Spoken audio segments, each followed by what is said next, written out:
Duwamish people, specifically the Duwamish tribe, a people that are still here today, continuing to honor and bring light into the ancestral heritage. Without them, we would not have access to this gathering, to this dialogue and learning space. We ask that you take this opportunity to thank the original caretakers of this land that are still here today. On this day, February 19th, our college will join the Seattle colleges and others across the nation to commemorate the Day of Remembrance and recognize the more than 120,000 Japanese Americans who were forcibly removed from their home, uprooted from their communities, and held in internment camps during the World War II. At this time, I would like to introduce North Seattle College's president, Dr. Warren Brown, to share a welcome on behalf of North Seattle College.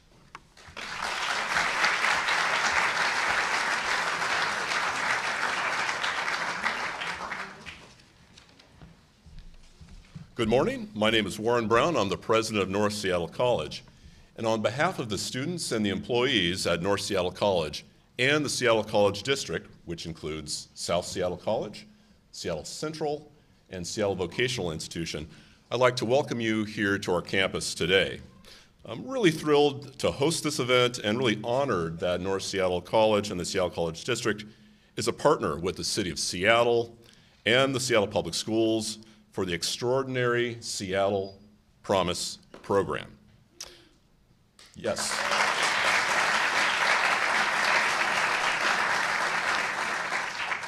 So for you history buffs out there, North Seattle College opened its doors in 1970. Since then, we've served nearly 500,000 students. We're rooted in the history of Seattle, and also we look at the history of the state of Washington. In fact, in this very room that you are now seated, we hosted the 1972 gubernatorial debate between the then governor, Dan Evans, and his challenger, who was former governor, Al Rossellini. Dan Evans actually credits this debate with swinging the polls in his favor thereafter. So a little information for you political scientists out there. North Seattle College and the Seattle College District exist to provide open access education for every student. Our college and our district have evolved since we first opened our doors. We've evolved to meet the challenging and the changing needs of our students and of our region. We've launched successful Bachelor's of Applied Science programs, including our Early Childhood Education Baccalaureate program, which was created to meet the growing need in our city for trained early childhood education teachers, and actually is a demonstration of a partnership between North Seattle College and the City of Seattle's Department of Education and Early Learning. We've partnered with industry leaders to develop career training programs that move students into livable wage jobs, and we've partnered with four-year universities and other community colleges to ensure that we have innovative pathways and programs for our students. Our change and the progress have all been rooted in the belief that education transforms lives. We see this transformation every day at North, and now, as we approach our 50th anniversary, I'm really excited to see the transformations that will occur over the next 50 years. But I know that all this would not happen without the support of you in the audience and for numerous individuals, including our Seattle College's Board of Trustees, thank you for your support. Our Chancellor Sean Pan, thank you. And also members of the Seattle Public Schools, including the Superintendent Juneau, who I know is here, and the Seattle City Council, including our favorite D5 representative, Deborah Juarez, who you can hear already cheering backstage about District 5. She's just a great partner for North Seattle College and for higher education in this area. And of course, our Mayor, Jenny Durkan. Thank you for your support. So not only does your support mean a lot to the college, but your commitment to our students and their future and the future of the City of Seattle matters. And I want to thank you all and welcome all of you to North Seattle College. Thank you.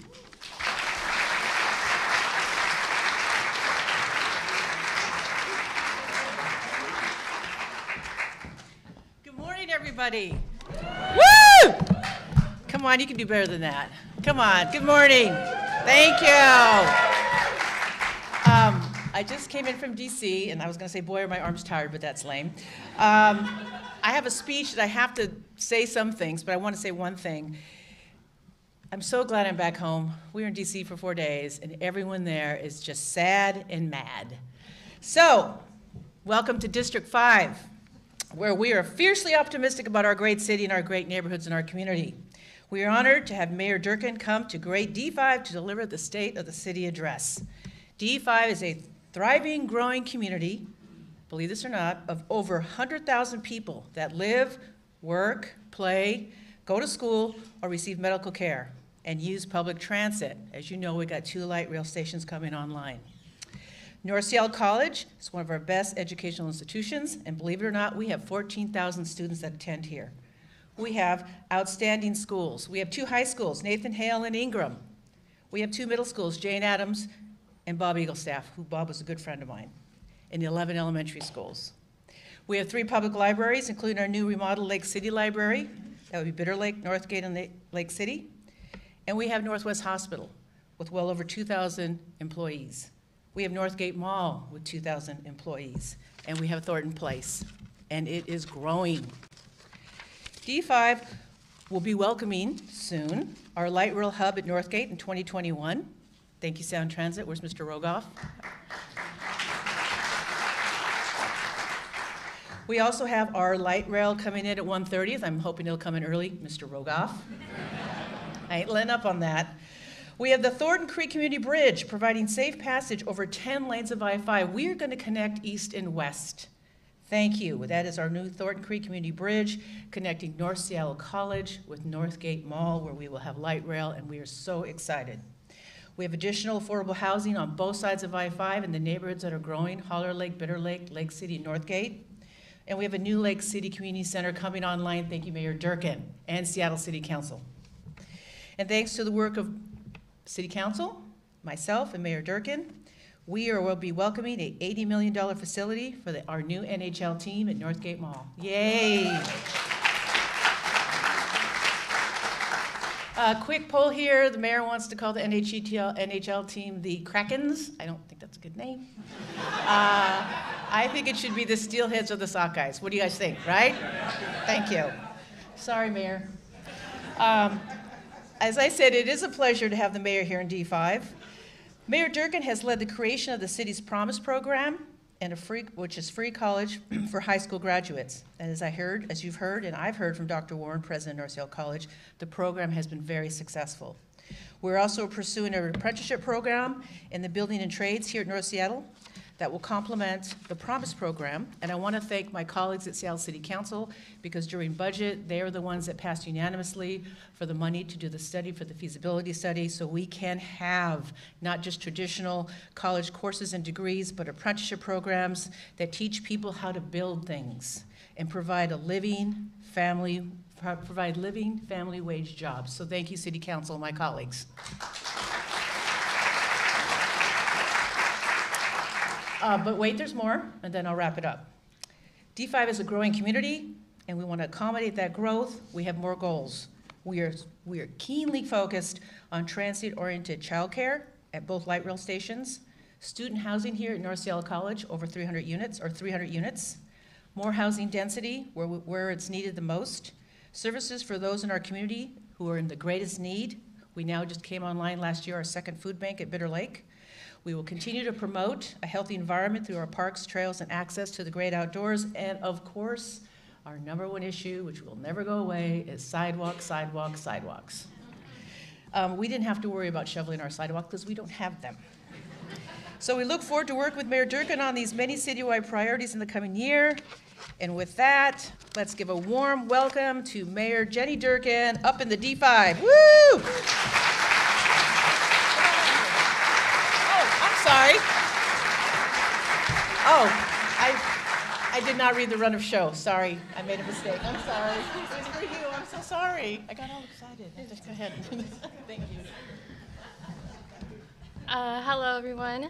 My name is Jeanette Leon Robles. I graduated from Ingram High School. I am now proudly part of Seattle Promise program. The Seattle Promise program is a great opportunity for anyone. Reason being, you get 2 free years to begin your career path without worrying about student loans or money for that matter. This program has given me the opportunity to be part of a great work-study position in Northgate Elementary School. I'm currently working with kids, helping them learn English and the society of school. I'm on the road to hopefully becoming an elementary school teacher with this opportunity I have given. I want to thank Seattle Promise and all the help this program has given me. And now I'm honored to present you our first female mayor since 1920, Jenny Durkan.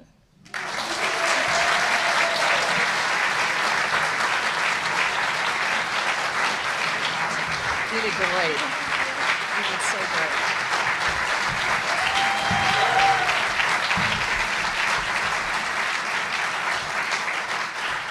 Jeanette, thank you. That was great.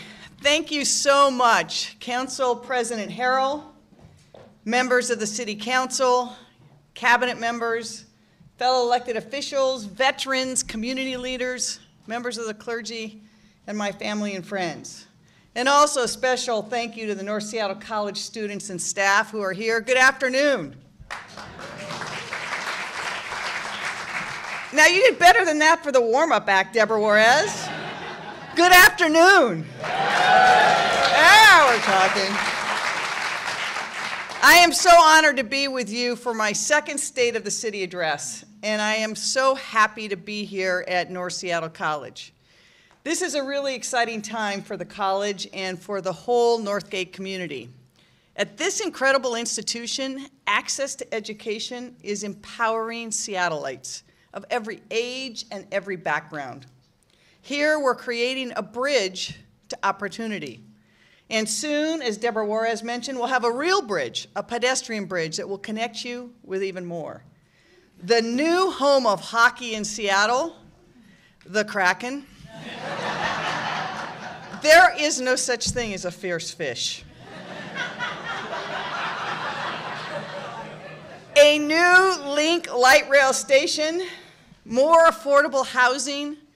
Northgate reflects and is its own epicenter of a better future for our city and for our entire region. So I want to thank Chancellor Pan.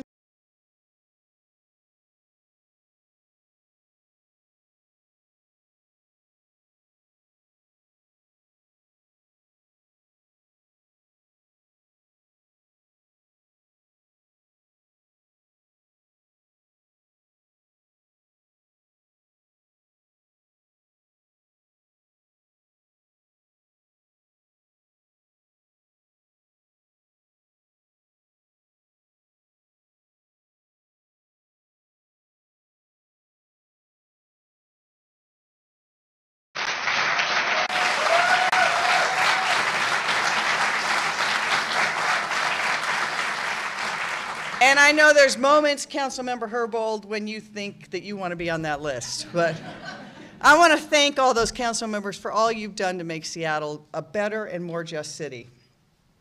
I'm here today because getting out of City Hall, frankly, is the only way and the best way to do this job.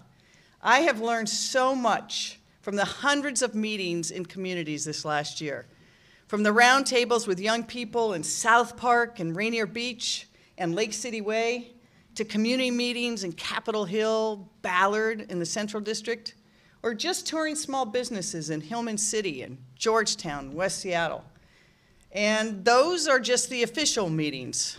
I often get those pop-up talk to the mayor events anywhere I go, even on date nights. Sorry, Dana. But I have loved meeting Seattleites of every age and background in every corner of this city. Like the little girls whose eyes lit up when their parents explained that, yes, I'm the mayor.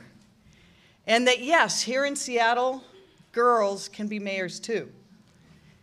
And sometimes that amazes even the little boys. Like that one little boy man whose face turned very serious when his parents told him who I was. And he asked, "Can boys be mayors too?" And I said, of course. In Seattle, everyone should have the chance to be mayor. Not for a while, but everyone. The thing I know for sure is Seattle, we have great people. Everywhere I go, people ask, how can I help? What can I do to make the community better? And in the last 6 weeks, we have seen that close up. We faced the longest major highway closure in our region that we've ever seen. We asked people to step up, and they responded. They got out of their cars and onto transit, bikes, walking, water taxis, light rail. They worked from home for weeks, and it made a huge difference. And then right after that, we faced the snowiest month in Seattle in over 50 years. So we stuck together. We checked on our neighbors. We shoveled our neighbors' sidewalks. Then we went to the local schools and we shoveled them out too. Together with our partners in the community and at the county, we stood up emergency shelters and brought hundreds of people living outside, unsheltered, inside where it was warm and welcoming. Across the city, so many individuals worked long hours to create not just shelters, but warm, safe, and affirming places. I want to thank all the workers and volunteers at our shelters. People like Lori Reddy, who I was lucky enough to meet when I went to the emergency shelter at Bitter Lake Community Center. Lori is a first grade teacher, God bless her, at the Broadview Thompson School.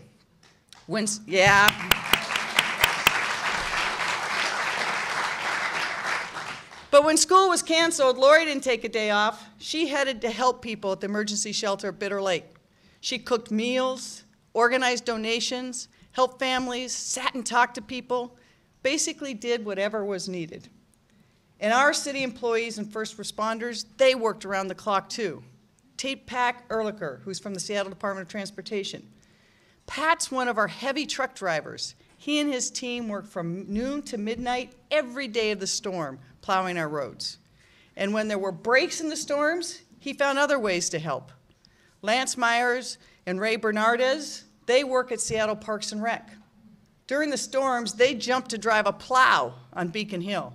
Lance worked through the night, and Ray jumped in the morning, all to make sure that Beacon Avenue was clear so people could get to the VA hospital and to Jefferson Community Center. I also want to recognize the efforts of our navigation team, who literally saved lives the last 2 weeks. Jackie St. Louis and Christina Corpy are two of our navigation team leaders who worked closely with Seattle police officers Eric Zur, Kyle Knox, and Jimmy Stewart. Our navigation team did double duty during the storms.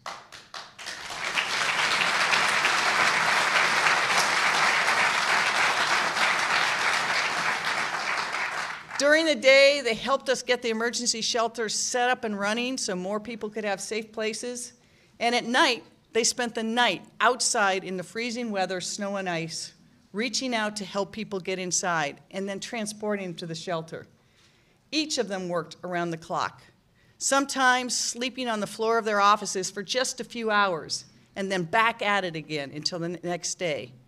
Our navigation team did wellness checks and offered blankets, coats, and other things to nearly 700 people, and were able to bring 200 or more people inside to a warmer place to sleep. Many of the members of the navigation team are here today, as are the other city workers. I hope they could please stand for a moment.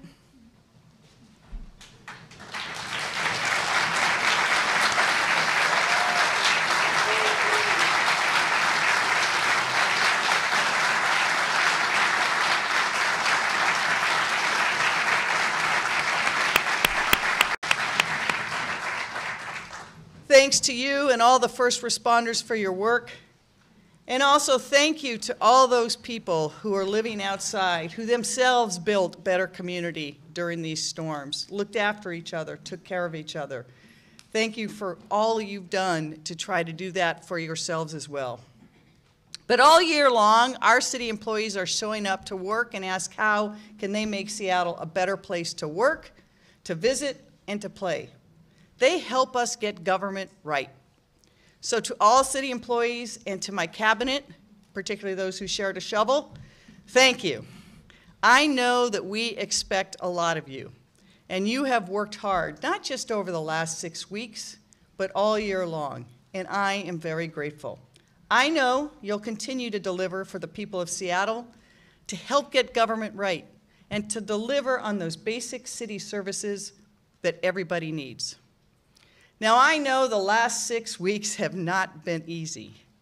It was particularly hard on our differently abled neighbors and our seniors, who already face daily challenges with mobility. For too many people in Seattle, getting around on our sidewalks and our bus stops was just too hard. And many of our small businesses really faced a tough time. We are already working as a city to see how we can do better on every front.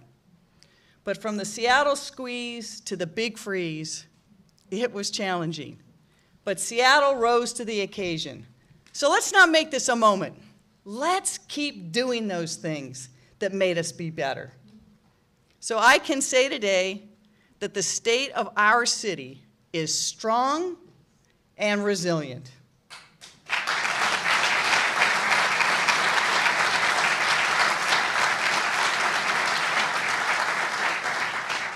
Yes, we have great challenges ahead, but we have even greater people. And because of our people, Seattle has always been on the leading edge of innovation. A place where people imagine a better way and then invent it, and then make it a reality in people's lives.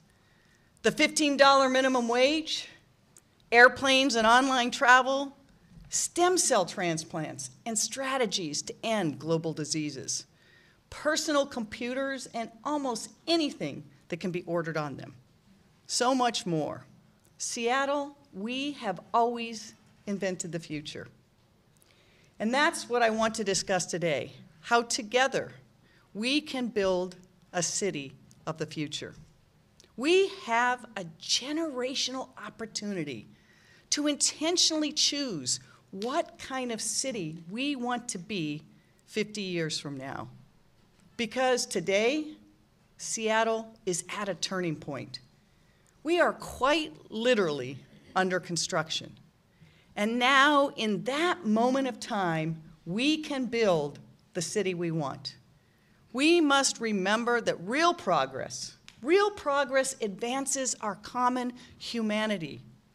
And our social compact is strongest when it's built on mutual dreams and aspirations, when we all strive towards a shared vision of what is possible. And from listening to Seattle this last year, I believe we have that shared vision. We have a vision for a city that is diverse and continues to beckon and welcome newcomers, but that also protects against gentrification and displacement and makes it possible for families to stay in Seattle. A city that builds an economy that actually benefits workers and provides protections, wages, benefits, and the housing they deserve. A city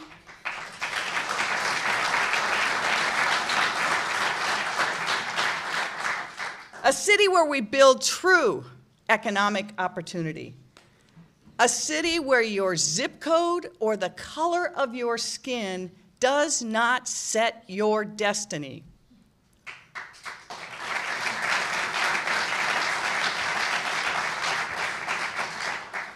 Where we act boldly and creatively to prevent homelessness and to house and support the people who are experiencing it. Where the policies built on truth that public safety cannot exist without equity and justice. A city that's connected from walking to biking to bus service, and yes, light rail. Yeah, Peter, light rail. With great public spaces, marvelous parks, and lots of green.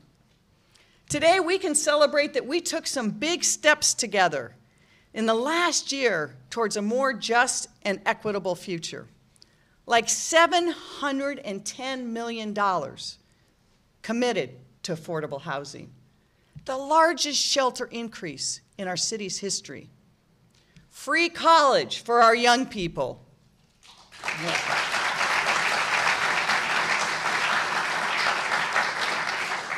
Free transit passes for 14,000 students.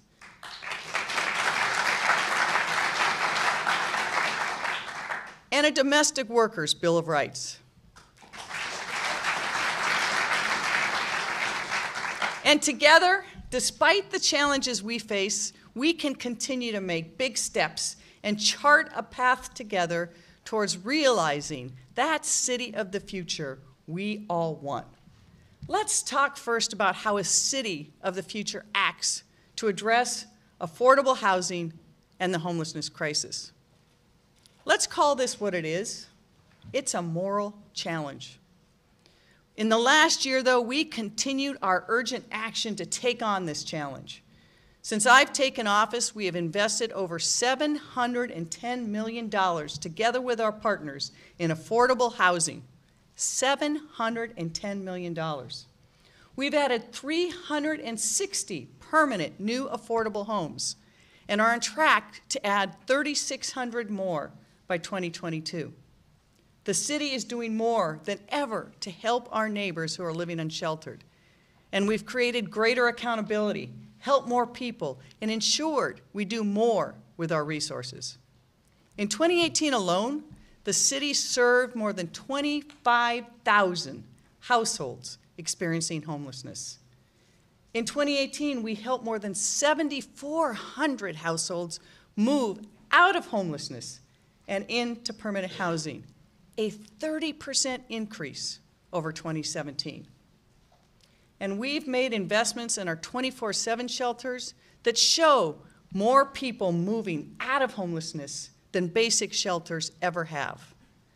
We delivered on a historic 25% expansion of our city shelter space, opening more than 500 new safe places in Seattle. And we know those safer places have helped create and are changing lives. I want to tell you a story about one of those places. Bailey Boucher House opened in 1992. It was a time of great despair, and it was a ray of hope. The AIDS epidemic was in full force, and most of those AIDS patients were gay men. Bailey Boucher grew out of this human crisis, providing an oasis of caring. In the crisis of homelessness we face today, it's done it again. About 1/3 of the people in the outpatient programs at Bailey Boucher experience homelessness. After 4 p.m., they have to find somewhere else to go. One of their own clients and their executive director had an idea. Why can't we be a 24/7 place? So November, as part of our work to create those 500 new safer places, the city helped Bailey Boucher open a 50-bed shelter for our neighbors living with HIV. The first of its kind in the country.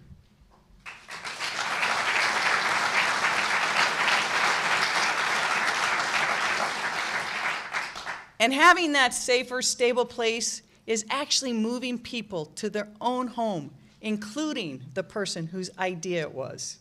That's the kind of city we can be. Stories like that show what we can do when we deal with each other based on our common humanity. That's what's best about Seattle. While continuing our urgent action to the crisis on the streets, we also took steps to address the fractured, siloed approach of homelessness in our region that has persisted for far, far, far too long. After years of talk, we finally took steps towards what our region needs.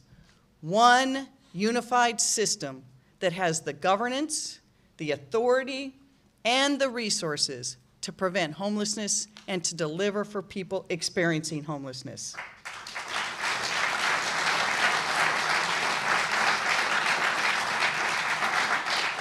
Our system has been fractured far too long. I know we have a lot more work to unify our system, but we've laid a foundation that will better serve the people we all want to help. Imagine authority, responsibility, and resources under one roof, rowing in the same direction, and actually centering their work on the lives and voices of those people being served. That's what we need to do.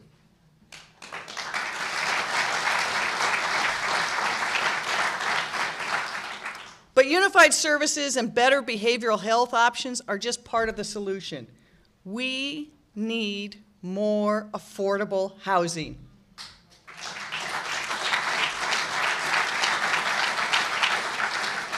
We need more housing for our low-income neighbors or people experiencing homelessness. We also need more affordable housing for middle-income Seattleites, many who have raised their kids here but now see a city where those kids can't afford to live. We want people who work in Seattle to be able to afford to live in Seattle.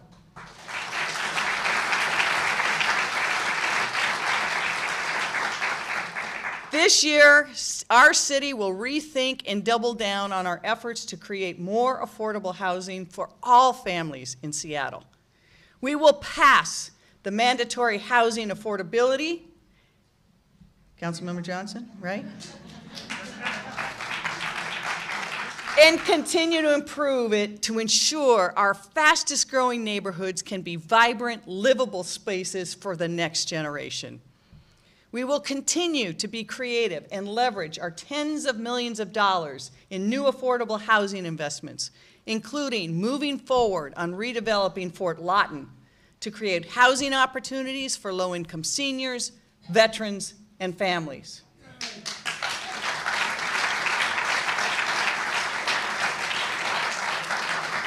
We will streamline and re-examine our entire city real estate portfolio and look for affordable housing opportunities. Working with nonprofits, businesses, community leaders, and philanthropy, we will push to create more housing for middle-income Seattle. Because too many of our workers, including our city employees, our nurses, our teachers, our firefighters, and police officers, they're getting priced out of this great city, and we have to stop that. We must do more to address displacement and gentrification. As our city has grown, we have seen far too many communities of color being pushed out of their homes in places like Rainier Beach and the Central District, Beacon Hill, and Chinatown International District.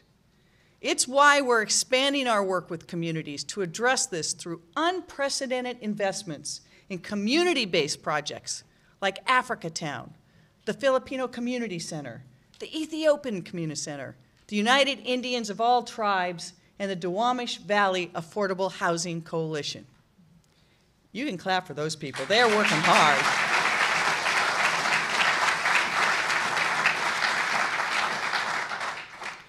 Other families, and particularly retirees, are finding it almost impossible to keep their home in this city. This week, I will sign an executive order to refocus our strategies to prevent displacement and gentrification.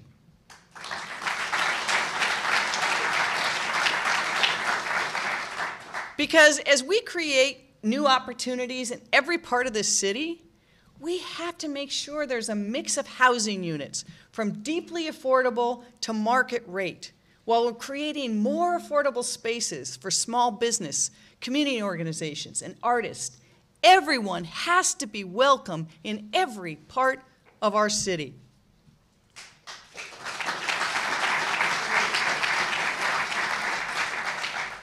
We will continue to act together with a sense of urgency to meet this moral challenge. Our city of the future must be one where people have access to opportunity and jobs. We should all be proud of what we did last year together to make those connections possible. On my first day in office in 2017, we created the Seattle Promise College Tuition Program to expand the one-year pilot at South College. When I took office, there were 135 students that were enrolled in that program at South Seattle College.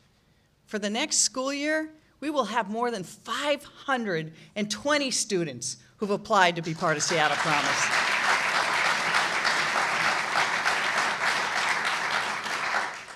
And thanks to Seattle voters and our partnership with the Seattle Public Schools, every Seattle Public High School student has the promise of 2 years free college.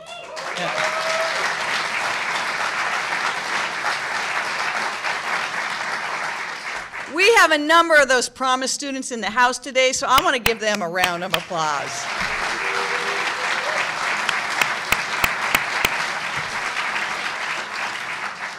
I just love thinking about the impact that these students are going to have on the Seattle of the future.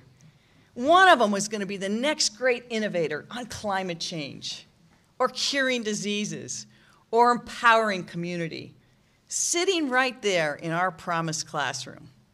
And for any student watching, I want you to know you have until Friday to apply to be a Seattle Promise Scholar. Friday, please apply. In March, I will be sending down our plan to execute on the Families Education Preschool and Promise Levy to fully realize that expansion. Quality preschool for 1,700 kids. That's amazing.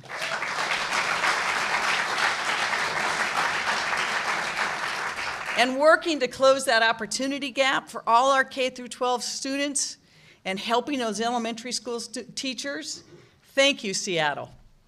On Thursday, in partnership with the Seattle colleges, we will also be announcing the availability of a new Seattle Promise Equity Scholarship. Because tuition is not the only barrier to college.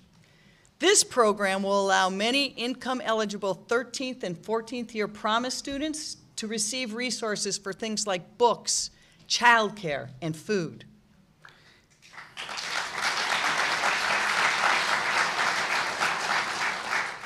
So with Seattle Promise, we're building bridges to college. We also need to build bridges to jobs. This spring, we will launch a new program that will give Seattle Promise students the chance for pre-apprenticeship programs with our trades and summer internship training with our top area companies and trade groups.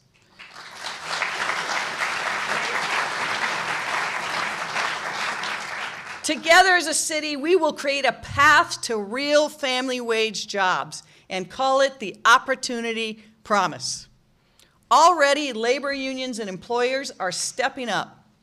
If you haven't, I'm going to be calling. Because we all benefit when Seattle kids get the opportunity to be world-class workers. A city of the future is a place that is safe, equitable, and just. You know, on that front, we've made progress too.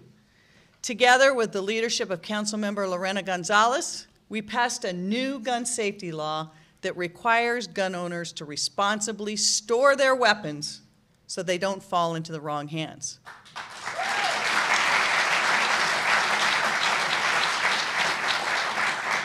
You know, it went into effect last Wednesday, and it will protect children, prevent suicides, and help stop the flow of stolen guns that are used in crimes. And yes, to do that together, we faced and beat the NRA in court.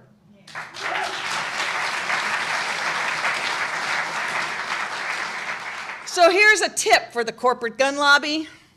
Do not try to tell Seattle how we should protect our communities.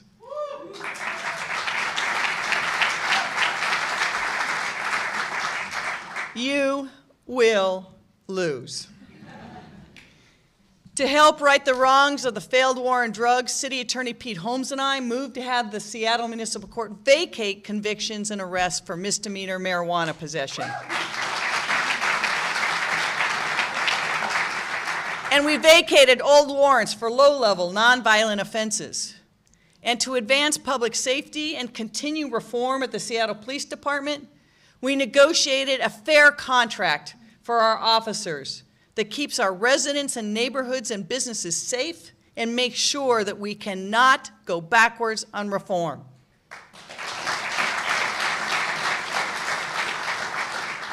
And I want to acknowledge another person in the House, our incredible leader, Chief of Police Carmen Best.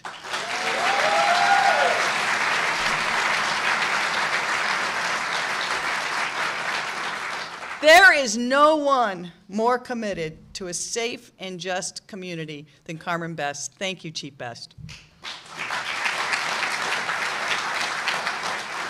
We also advanced economic justice for our most vulnerable workers. Working with Councilmember Teresa Mosqueda, labor leaders, workers, employers, and others, together we passed and signed into law a Domestic Workers' Bill of Rights.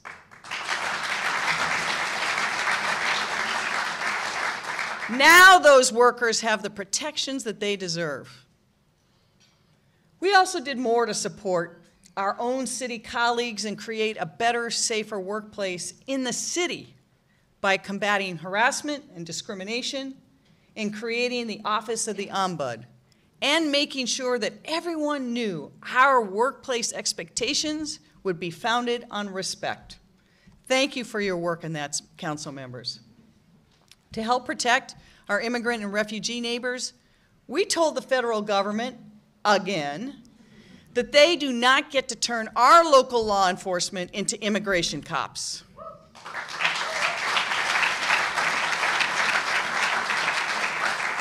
And they do not get free and unlimited access to city records and city workplaces. We will continue to protect our neighbors. One area where we need to stand up and do more is preparing for the 2020 census. There's a lot at stake for Seattle in the next census. A census count determines everything from how many congressional seats you get to how much federal taxes come back to you for things that the community needs. Contrary to what this president thinks, in Seattle, we know that everyone counts and everyone should be counted.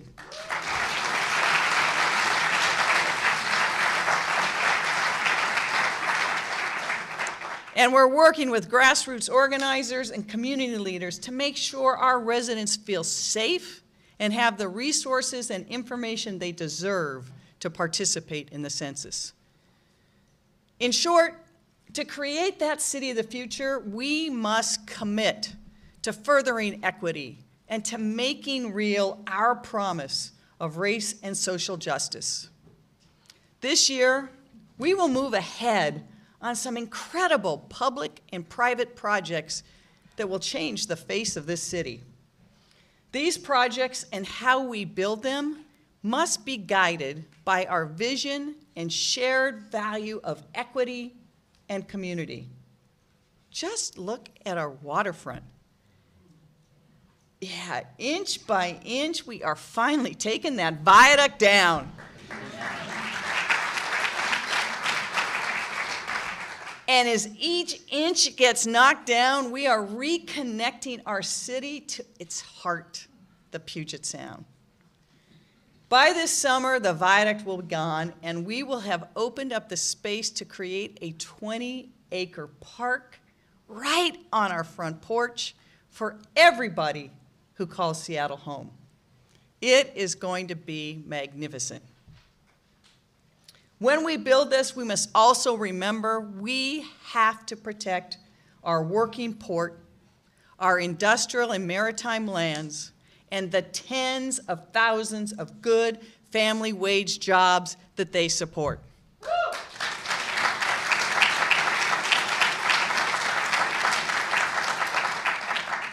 Then there's the rebirth of Seattle Center and a new world-class arena, the home to our 3-time, soon-to-be 4-time Seattle Storm champions.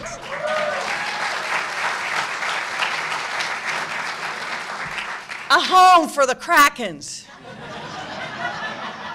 And yes, I want our Sonics back.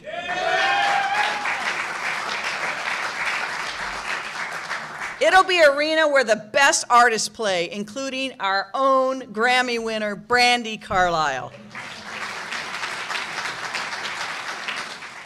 But these wonderful public spaces and more equitable neighborhoods we're building have to be connected with a world-class transit system and where neighbors can walk and bike. And that transit must be affordable and reliable, because we need transit to meet our climate goals and because it makes people's lives better. It's what gets people to jobs, schools, training, to visit friends. And it helps manage congestion all across our city. That's the idea that guided us over the last 12 months. Working with King County Metro, my budget increased the city's investment in services by 30% to help people have more options to get around and access to transit hubs. We made our bike share pilot program permanent. We acted to give young people a passport to their city, a free ORCA card for our ORCA Opportunity Program. Thanks to the work together, over 14,000 high school students, middle school students, and Seattle Promise scholars now have that passport to their city. ORCA Pass is amazing.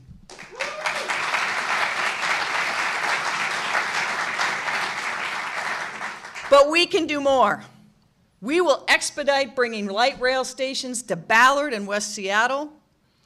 And this spring, we will expand our first last mile shuttle, not just in West Seattle, but bring it to South Seattle, so more people can be connected to transit.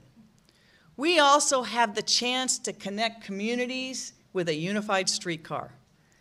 And that's why I look forward to working with you, council members and stakeholders, to see how we address our current construction and operating cost challenges and how we move forward on our next generation transit.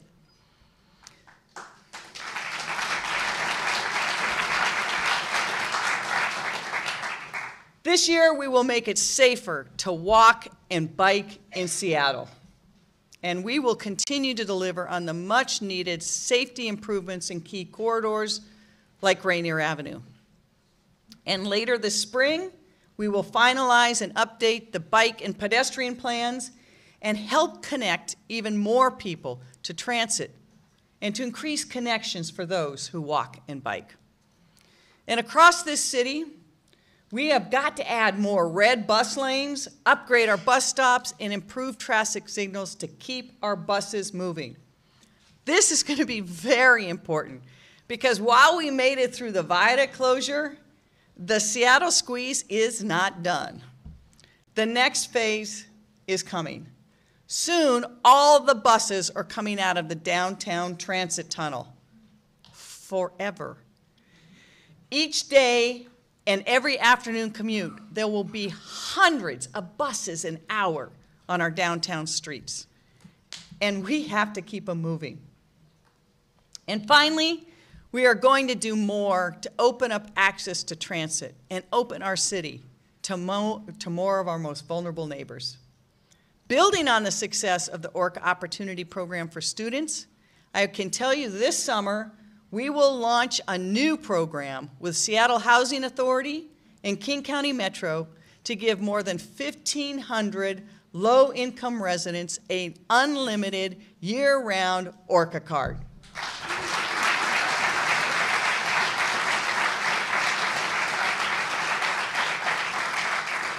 So more people can have a passport to their city. Now, 21st century mobility does more than just connect people with jobs and opportunity. It also helps us fight climate change and advance environmental justice. We want to reduce reliance on cars as much as possible, and we will continue to develop plans to reduce congestion and make our downtown core a healthier place for all. But we also want to replace carbon and move aggressively to electric cars and buses. This week, I will send legislation to the City Council to require all new buildings in Seattle to provide charging infrastructure for electric vehicles.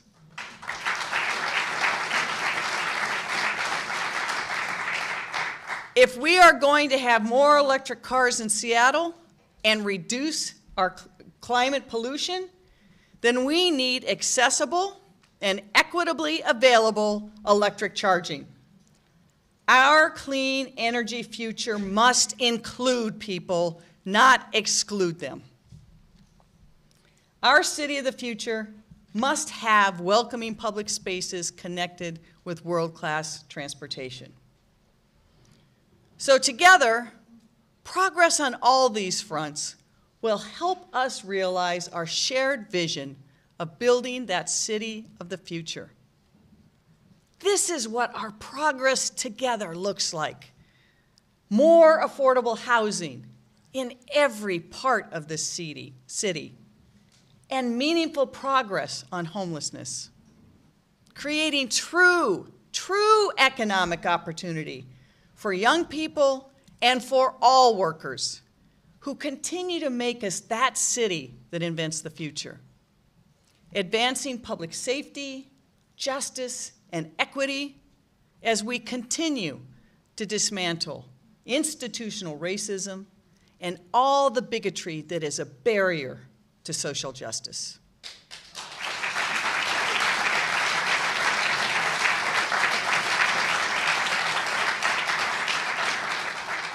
We will build civic treasures, public spaces, and more green parks that everyone can enjoy, especially the next generation.